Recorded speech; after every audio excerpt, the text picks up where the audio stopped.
Егер әңгіме ұнаса, арнама тіркеліп, лайк басып, пікір қалдыруды ұмытпаңыз. Сіздердің қолдауларыңыз маған жаңа әсерлі хикаялар ұсынуға шабыт береді. Рахмет. Жадыра небәрі 4 жаста еді.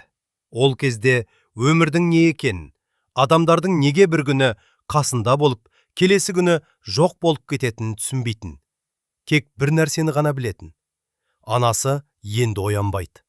Әкесі де үйге қайтып келмейді. Бұрын таңертең көзі ашылғанда анасының жұмсақ дауысын еститін. Жадыраш, тұршы ботам, таң атты. Сол дауысқа үйреніп қалған кішкентай қыз бір күні көзін ашқанда үйдің тым-тырыс болып қалғанын сезді. Анасының орны бос еді.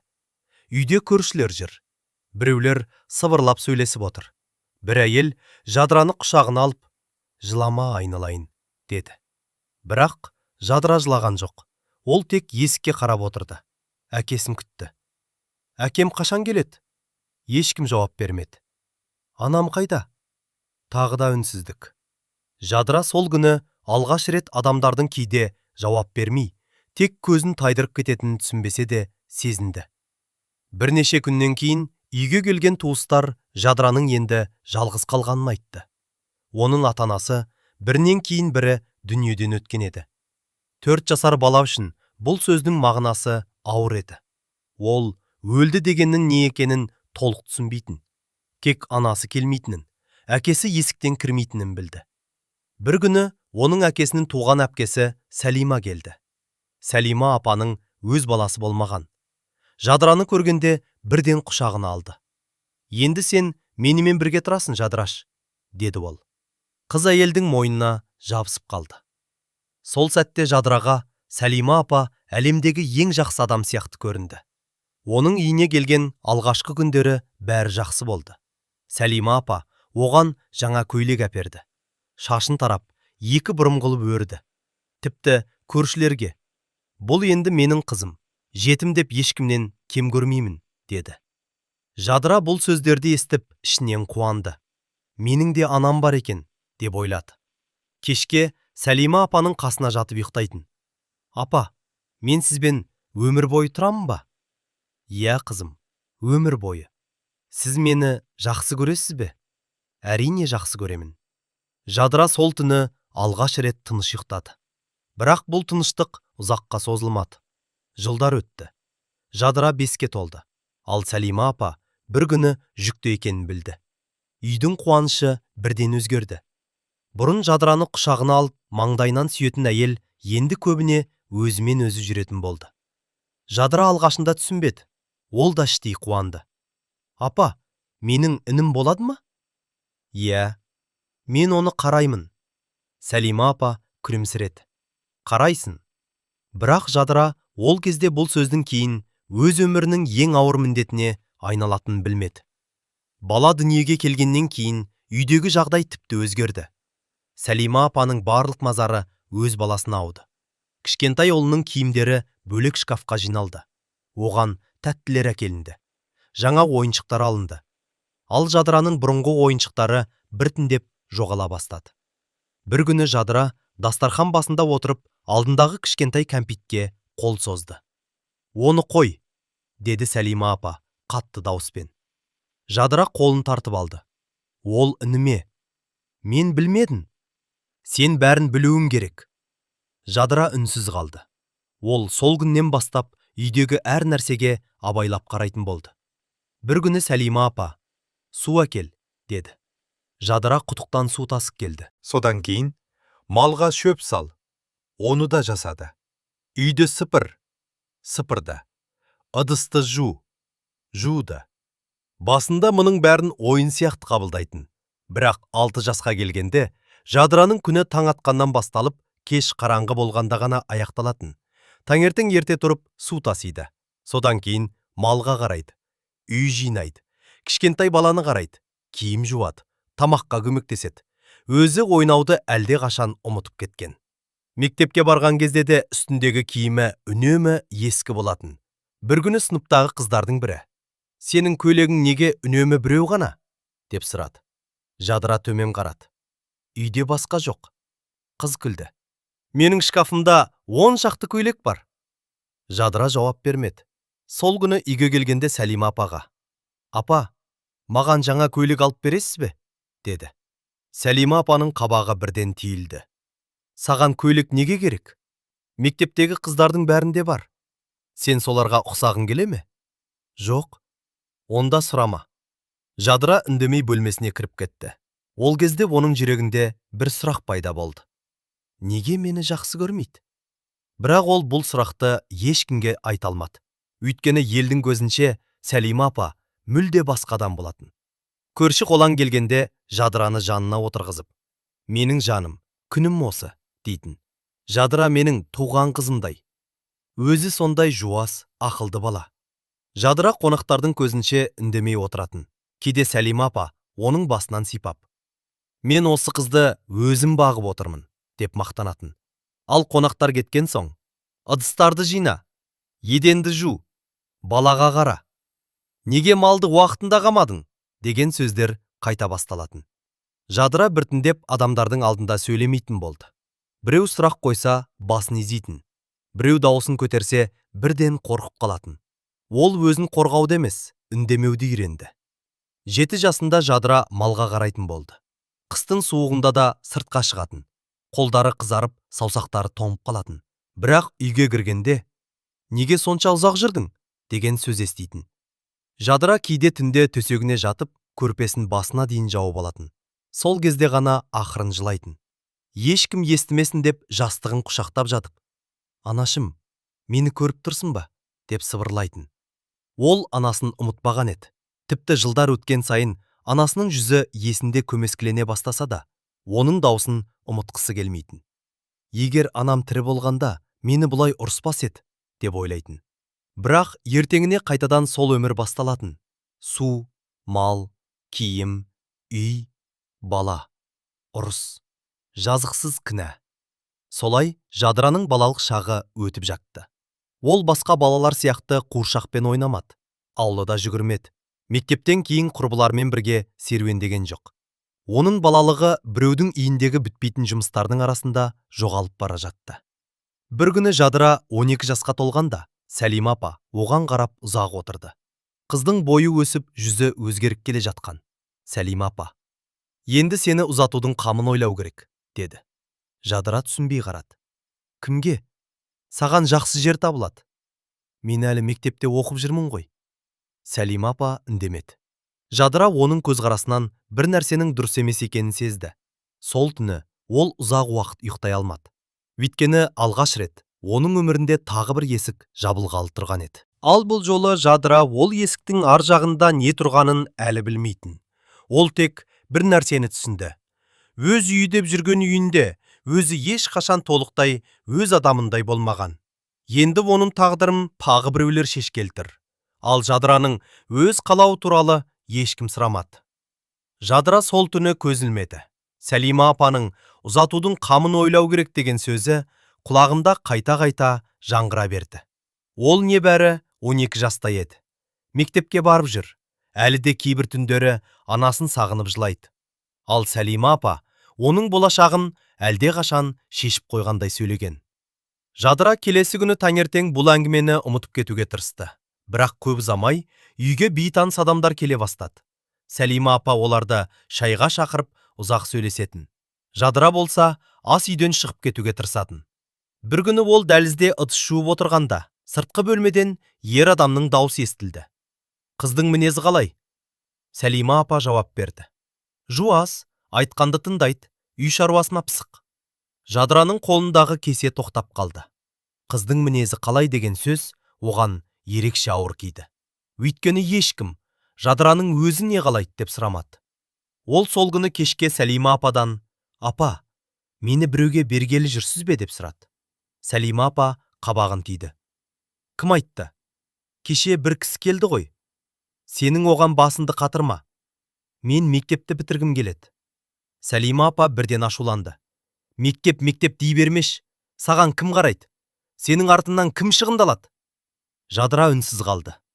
«Мен сені осы жасқа дейін бақтым» деді Сәлима апа. «Енді менің де жағдайымды ойлауым керек». Бұл сөз Жадыраның жүрегіне қатты батты. Бақтым деген сөздің өзі оған ауыр естілді. Өйткені жадыра өзіне жасалған жақсылықтың әрқайсысын кейін еселеп өтуге міндетті адам сияқты сезінетін. Арада бірнеше жыл өтті. Жадыра 17-ге толды. Ол әлі де сол үйде өмір сүрді. Бірақ бұрынғыдан да тұйық болып кеткен. Сөйлессе де ақырын сөйлейтін. Көзге тіке қарамайтын. Үйде бір нәрсе дұрыс болмаса, бірден өзінен көретін. Бір күні Сәлима апа оған: «Сенің тұрмысқа шығатын уақытың келді» деді. Жадыра бұл жолы үндемеді. Бірнеше күннен кейін Сәлима апа оны қалаға алып барды. Сонда жадыра алғаш рет Нұрлан деген ер адамды көрді. Нұрлан жадырадан әлдеқайда үлкен еді. Бұрын үйленген, отбасы болған адам. Оның жағдайы жаман емес екені, мал-мүлкі бар екені туралы Сәлима апа көп айтты. «Саған осы жер жақсы болады» деді ол. Жадыра ештеңе демеді. Нұрлан да көп сөйлеспеді. Тек жадыраға бір қарап: «Үйдің жұмысын білесің бе?» деп сұрады. «Білемін». «Мал қарай аласың ба?» «Иә». Нұрлан басын изеді. Сол сәтте жадыраның жүрегі суып кеткендей болды. Ол өзін болашақ жар емес, жұмыс істейтін адам ретінде таныстырып жатқандай сезінді. Бірақ ешкім оның сезімін сұрамады. Сәлима апа келісімді әлдеқашан жасап қойған еді. Жадыраға: «Осы үйден шықсаң, өзіңе жақсы өмір басталады» деді. Жадыра сол сөзге сенгісі келді. Өйткені ол осы үйден кетуді бала кезінен армандайтын. Мүмкін басқа үйде мені адам сияқты көрер. Мүмкін меніңге өз отбасым болар. Мүмкін мені біреу шынымен жақсы көрер. Осы үмітпен жадыра Нұрланның үйіне келін болып түсті. Ауылда той жасалды. Адамдар жиналды. Бәрі қуаныш сияқты көрінді. Бірақ жадыраның ішінде қуаныштан гөрі қорқыныш көп еді. Тойдан кейін ел ішінде бір әңгіме тарады. Жадыра 2 қабат болып тиіпті. Сондықтан асығыс ұзатылған екен. Біреуден бала көтеріп алыпты. Жадыра бұл сөздерді естігенде аң-таң болды. Ол ешкімге мұндай нәрсе айтпаған, өйткені ондай жағдай болмаған. Бірақ ауылдағы сөздің шындығы сұралмайды. Біреу айтты, екіншісі естіді, үшіншісі оған тағы бір нәрсе қосты. Сөйтіп, өтірік шындыққа айналғандай тарады. Жадыраның өзі ақталуға тырысқан жоқ. Ол бала кезінен бір нәрсені үйренген. Қанша түсіндірсе де, бәрібір кінәлі болып шығатын.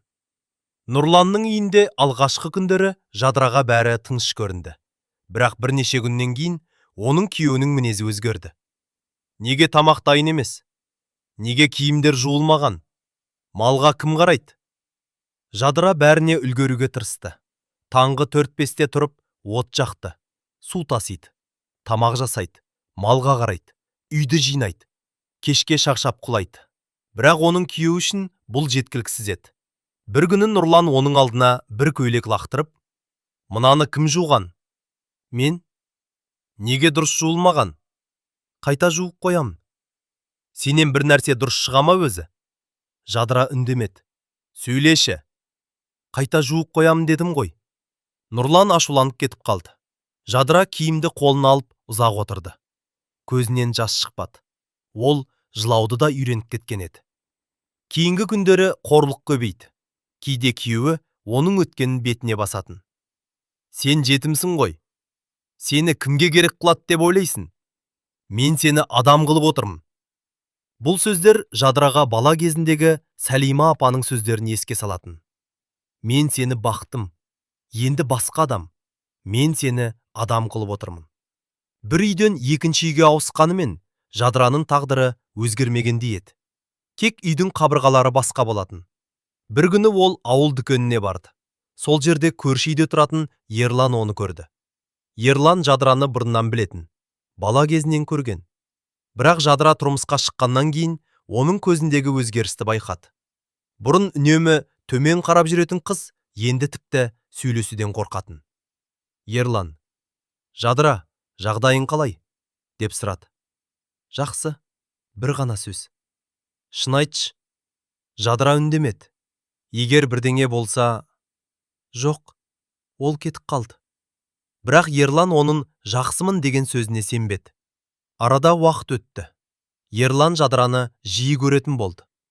Ол ешқашан артық сөз айтпайтын. Тек алыстан бақылап, қолынан келгенше көмектесетін.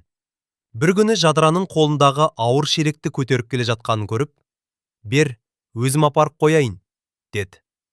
«Жоқ, өзім. Қолың ауырып қалады». Жадыра алғаш рет оның көзіне қарады. «Маған ешкім көмектеспейді». Ерлан үнсіз қалды. Бұл сөзді Жадыра ойланбай айтып қойған еді.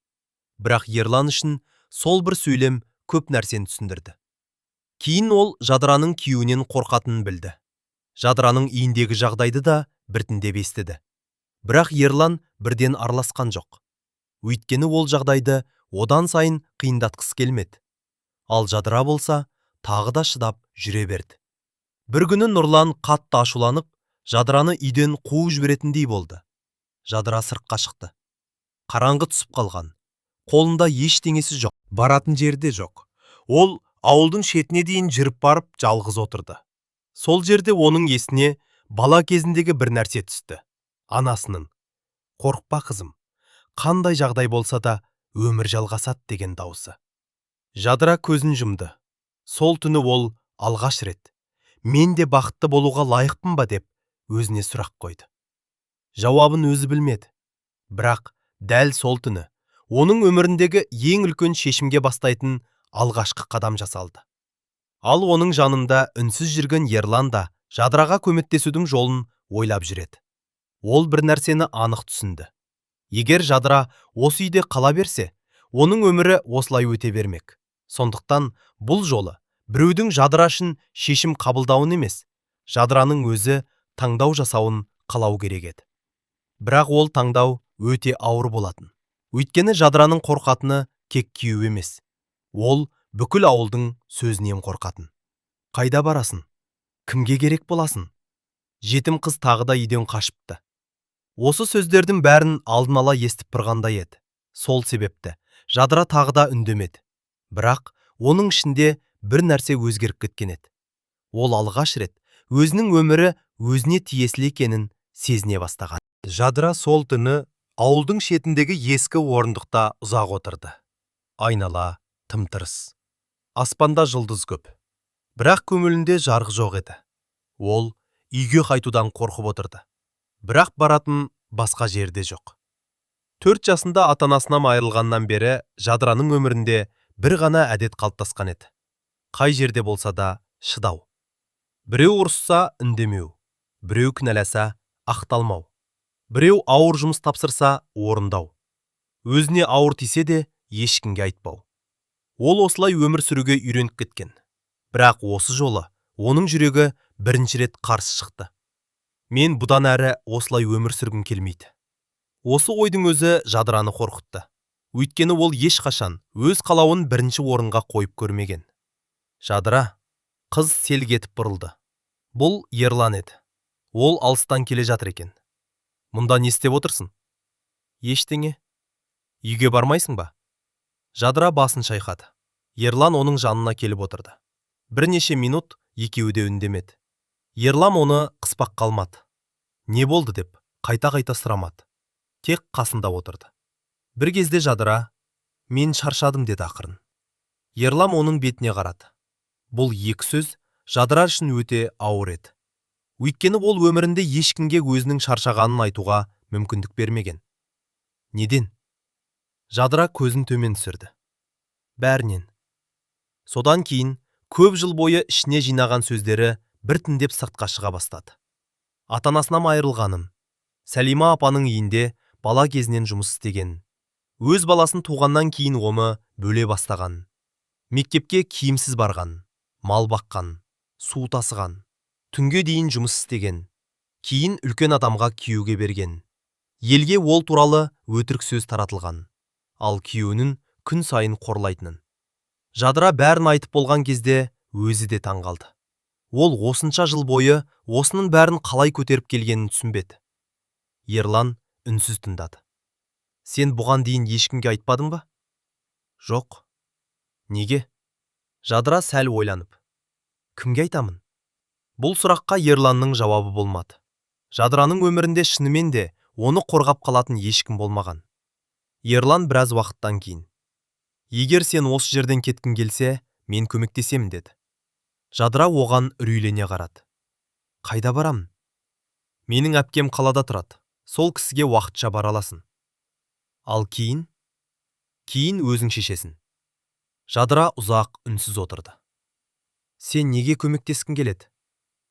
Ерлан оның көзіне қарап. Өйткені сенің осылай өмір сүргенімді көргің келмейді. Жадыраның жүрегі дүрсілдеп кетті. Бұл сөз оған бұрын ешкім айтпаған сөз еді. Ол алғаш рет бір адамның оған аяушылықпен емес, адам ретінде қарап тұрғанын сезді. Бірақ Жадыра бірден келісе алмады. Мен кетсем, ел не дейді? Ел сенің орныңа өмір сүрмейді. Күйеуім ше? Одан қорқып өмір сүре бересің бе? Жадыра жауап бермеді. Ерлан орнынан тұрды. Қазір ештеңе шешпе, бірақ есінде болсын, сенің баратын жерің бар. Ол кетіп қалды. Жадыра сол жерде тағы біраз отырды. Сол түні үйге қайтқанда Нұрлан ұйықтап жатқан. Жадыра бөлмесіне кіріп, есікті ақырын жапты. Кішкентай ғана сандығы бар еді. Сол сандықты ашты. Ішінде бірнеше киім, бір ескі орамал, мектеп кезінен қалған дәптер, анасының суреті. Жадыра суретті қолына алды. Суреттегі әйел күлімсіреп тұр. Жадыра саусақтарымен суретті сипады. Анашым, көзіне жас толды. Мен кетсем, ренжімейсің бе? Әрине сурет жауап бермеді. Бірақ Жадыра сол сәтте өзіне өзі жауап берді. Мен енді өз өмірімді құтқым келмейді. Ертеңіне ол әдеттегідей ерте тұрды. От жақты, шай қойды, малға жем берді. Бірақ бүгін оның әрісі бұрынғыдай сезілмеді. Өйткені ол шешім қабылдаған еді. Кешке Ерлан ауылдың сыртындағы жолда күтіп тұрды. Жадыраның қолында кішкентай сөмке болды. Ол үйден шығарда бірнеше рет артына қарады. Бұл үйде ол бақытты болмады. Бірақ бәрібір жүрегінде біртүрлі сезім болды. Өйткені адам кейде азап шеккен жеріне де үйреніп қалады екен. Жадыраның көзінен жас ақты. Ерлан, қорықпа деді. Қорқып тұрмын. Білемін. Ертең бәрі мен туралы сөйлейді. Сөйлесін. Мені жаман қыз дейді. Сен өзінің қандай екеніңді білесің. Жадыра басын изеді. Екеуі ауылдан алыстай бастады. Олар бірден басқа елге, немесе алыс жерге кетпеді. Алдымен қалаға барып, Ерланның әпкесінің үйіне тоқтады. Жадыра үшін бұл мүлде басқа әлем еді. Ол үйге кіргенде әйел оған: «Қарның аш шығар?» деді. Жадыра автоматты түрде: «Жоқ апа». Әйел оған қарап: «Шыныңды айт». Жадыра үнсіз қалды. Бірнеше минуттан кейін дастарханға тамақ қойылды. «Отыр». Жадыра отырды. Алдындағы тамаққа ұзақ қарап қалды. «Жей бер». Жадыра бір қас қалды. Көзінен жас ағып кетті. Әйел таңғалды. «Не болды?» «Ештеңе». «Неге жылап отырсың?» Жадыра ақырын: «Маған ешкім отыр, тамақ іш деп көттен бері айтпаған еді». Әйелдің жүрегі ауырды. Сол түні Жадыра алғаш рет өзіне ешкім ұрыспайтын үйде ұйықтады. Бірақ оның тыныштығы ұзаққа созылмады. Келесі күні Нұрлан оның кеткенін білді. Ауыл іші гүлдеп кетті. Біреулер күйеуінен қашыпты. Біреулер Ерлан алып қашқан екен. Тағы біреулер өзі сондай қыз болған дейді. Тағы да өтірік сөздер тарады. Жадыра мұның бәрін естіп, қайтадан қорқа бастады. Ерлан оған: «Сен ешкімге ештеңе дәлелдеуге міндетті емессің» деді. Бірақ Жадыра үшін ауылдың сөзі бәрібір ауыр еді. Бірнеше күннен кейін Нұрлан қалаға келді. Ол Жадырамен сөйлескісі келді. Ерланның әпкесі есікті ашып: «Бұл жерге келіп шу шығарма» деді. Нұрлан ашуланды: «Ол менің әйелім». Жадыра іште тұрып бәрін естіп тұрды. Бұрын мұндай дауысты естігенде денесі қалтырайтын. Бұл жолы да қорықты. Бірақ ол есіктің ар жағында жалғыз емес екенін сезді. Нұрлан біраз уақыттан кейін кетіп қалды. Жадыра сол күні кешке: «Ол мені қайта алып кетеді ме?» деп сұрады. «Ерлан, егер сен қаламасаң, ешкім сені ешқайда апармайды» деді. Жадыра оған қарады. «Мен бірінші рет бір нәрсені өзім таңдап тұрмын». «Нені?» Жадыра біраз ойланып: өмір сүргім келетінін. Бұл сөзді айтқанда, оның дауысы дірілдеді. Бірақ ол сөзді қайталады. Мен өмір сүргім келеді. Уақыт өте келе Жадыра қалада жұмыс істей бастады. Алғашында қарапайым жұмыс болды. Үй жинады, тамақ пісірді. Кейін тігін үйренді, ақша жинады. Өз киімін өзі сатып алды. Бір күні дүкенге кіріп, өзіне жаңа көйлек таңдады. Қолына көйлекті ұстап тұрып, ұзақ тұрды. Аласыз ба? Деді сатушы. Жадыра жымиып. Иә. Қай түсті қалайсыз? Жадыра айнаға қарап. Өзіме ұнайтынын. Бұл оның өмірінде алғаш рет өзі үшін бір нәрсе таңдауы еді. Ал Ерлан болса, оның жанынан алыстамады. Бірақ ол Жадыраға бірден үйленуді ұсынған жоқ. Ол Жадыраның алдымен өз аяғына тұруын қалады. Жадыра да біртіндеп өзгерді. Бұрын көзін төмен түсіріп жүретін қыз, енді адамдарға тіке қарай бастады. Бұрын өз пікірін айтуға қорқатын, енді маған бұл ұнамайды. Мен бұны қаламаймын. Мен бұлай өмір сүргім келмейді, деп айта алатын болды. Ол әлі де кей түндері жылап шығатын. Өткенін ұмыту оңай емес еді. Бірақ енді оның жанында бір адам бар еді. Ол Жадыраны құтқарушы ретінде емес, өз тағдырын өзі өзгерте алатын адам ретінде көрді. Арада біраз уақыт өткен соң, Ерлан оған: Жадыра, мен сені жақсы көремін, деді. Жадыра үндемей қалды. Бірақ сен маған қарыз емессің. Мен көмектестім деп, менімен бірге болуға міндетті емессің. Жадыраның көзіне жас келді. Өйткені өмірінде алғаш рет бір ер адам одан ештеңе талап етпей, таңдау құқын беріп тұрды. Ол ақырын: мен де сені жақсы көремін, деді. Сол сәтте Жадыра өзінің өткен өміріндегі ең ауыр есікті жапқанын сезді. Ал алдында мүлде басқа өмір басталғалы тұр еді. Жадыраның «мен де сені жақсы көремін» деген сөзінен кейін Ерлан біраз уақыт үнсіз отырды. Ол бұл сөзді күтпегендей Жадыраға ұзақ қарады. «Шынымды айтып тұрсың ба?» деді ақырын. Жадыра басын изеді. «Иә». «Қорыққаннан емес пе?» «Жоқ». «Біреуден қашу үшін мені таңдап тұрған жоқсың ба?»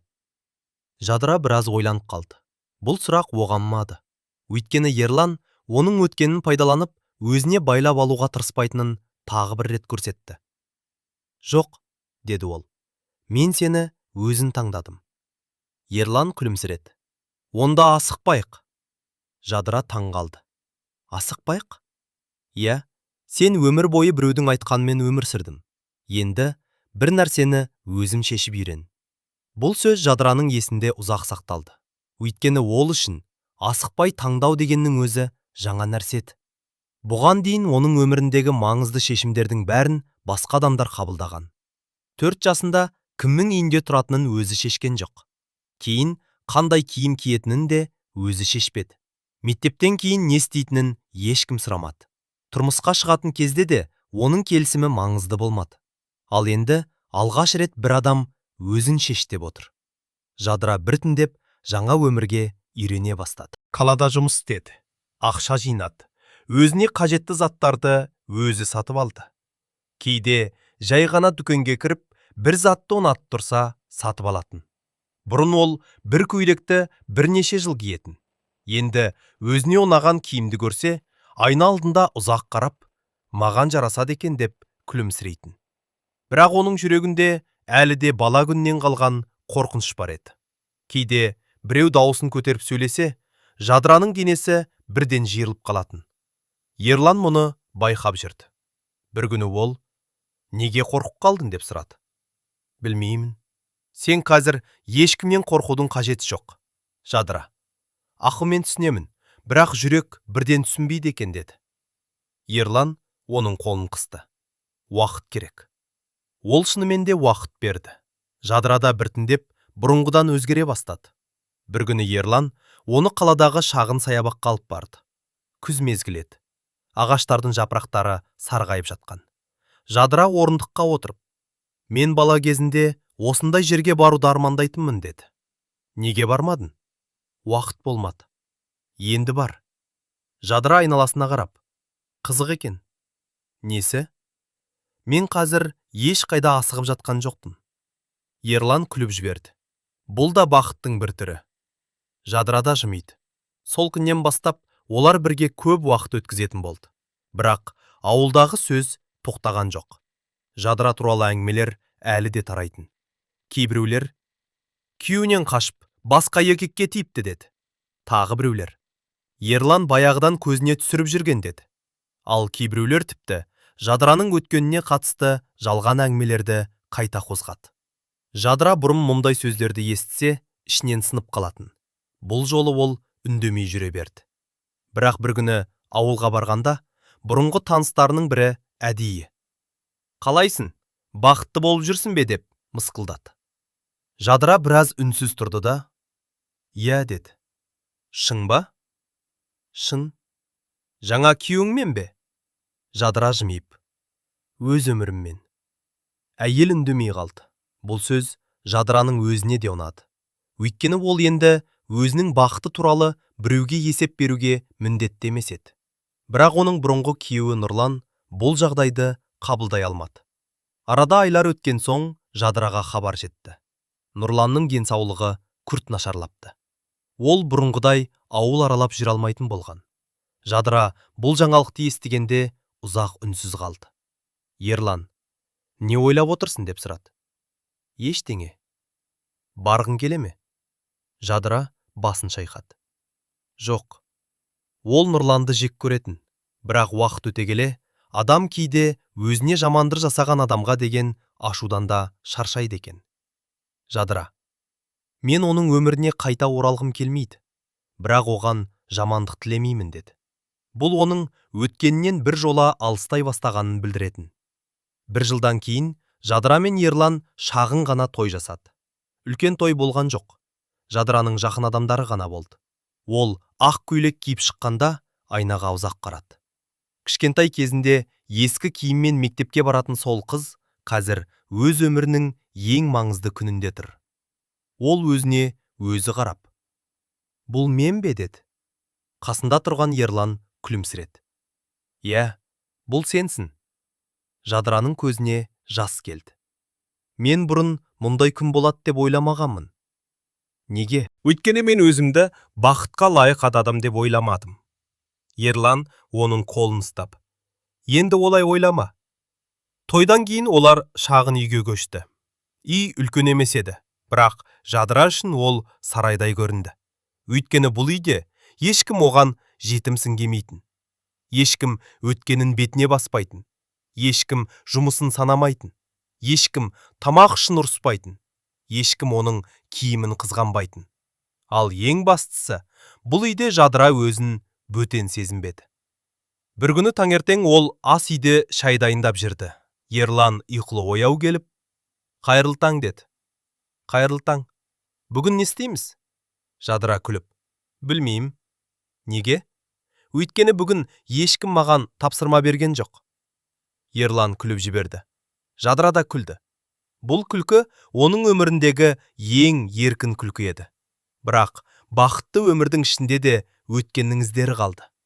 Жадыра кейде балаларды көргенде ұзақ қарайтын. Өйткені өзінің балалық шағын есіне алатын. Бір күні ол Ерланға: «Егер менің балам болса, оны ешқашан сен жетімсің деп жылатпаймын» деді. Ерлан оның қолын ұстады. «Сен оған өзің көрмеген мейірімді бересің». Жадыра басын оның иығына қойды. «Мен бір нәрсені түсіндім». «Нені?» «Адамның балалық шағында көргені оның бүкіл өмірін анықтап қоймайды екен». «Дұрыс. Бірақ оны өзгерту үшін көп күш керек екен». «Ал сен өзгерттің». Жадыра терезеге қарады. Сыртта қар жауып тұр еді. Ол бір сәтке 4 жасар кезін есіне алды. Анасынан айырылған күнін. Сәлима апаның үйіне алғаш барған. «Енді сен менің қызымсың» деген сөзді. Сол кезде ол бұл сөздің артында қанша жылдық азап тұрғанын білмеген. Бірақ сол азап оның өмірін түгел жеңіп кеткен жоқ. Керісінше, Жадыра бір күні өз өмірін өзі таңдады. Арада бірнеше жыл өткенде Нұрланның қайтыс болғаны туралы хабар келді. Жадыра бұл жаңалықты тыныш қабылдады. Бұрынғы өміріне қайта оралмады. Тек үнсіз отырып: «Өмір қысқа екен» деді. Ерлан: Өткенді ойлап қиналма. Жадыра басын шайқады. Мен қиналып отырған жоқпын. Ол біраз үнсіз қалды. Мен тек бір нәрсеге өкінемін.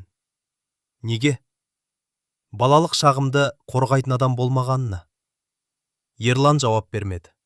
Жадыра көз жасын сүртіп. Бірақ қазір мен өзімді қорғай аламын.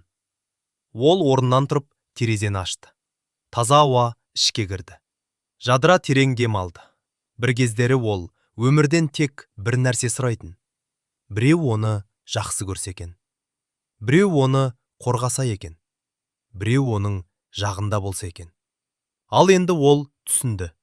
Өмірдегі ең үлкен жеңіс біреудің сені құтқаруы емес, өзіңнің қайтадан өмір сүруге күш табуың екен. Жадыра балалық шағын қайтара алмады. Анасын қайтара алмады. Жоғалтқан жылдарын қайтара алмады. Бірақ ол қалған өмірін өзі таңдады.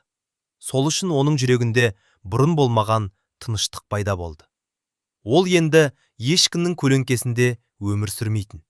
Ол енді біреудің жаным, күнім деген сөзіне емес, адамның ісіне сенетін.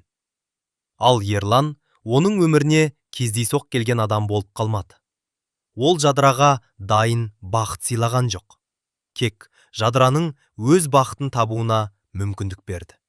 Сол үшін олардың үйіндегі ең қымбат нәрсе байлық емес еді. Қымбат жиһазда емес, үлкен үйде емес.